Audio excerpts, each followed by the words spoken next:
God of mass Nandamuri Balakrishna హీరోగా బాబీ కొల్లి కాంబినేషన్లో వచ్చిన డాకు మహారాజ్ మూవీ బాక్సాఫీస్ వద్ద భారీ వసూలతో దూసుకెళ్తోంది.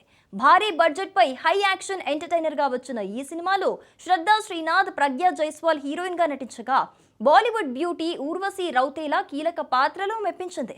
వరుస హ్యాట్రిక్ హిట్స్ తర్వాత బాలయ్య చేసిన సినిమా కావడంతో అభిమానులు ఎంతగానో అంచనాలు పెంచుకున్నారు.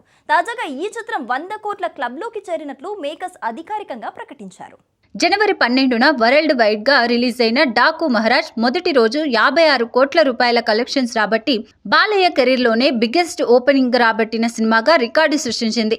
ఇక 2 రోజులకు 74 కోట్లు కలెక్ట్ చేసింది. అలాగే 3 రోజులకు 92 కోట్లు రాబట్టాడు. ఇక 4వ రోజు అంటే మొదటి 4 రోజులకు వరల్డ్ వైడ్ గా 105 కోట్లు వసూలు సాధించి సెన్సేషన్ క్రియేట్ చేశాడు బాలయ్య. కింగ్ ఆఫ్ సంక్రాంతి అంటూ ప్రత్యేక పోస్టర్ను రిలీజ్ చేశారు మేకర్స్. అలానే ఈ మూవీని జనవరి 17న తమిళంలోనూ విడుదల చేస్తున్నట్లు మేకర్స్ ప్రకటించారు.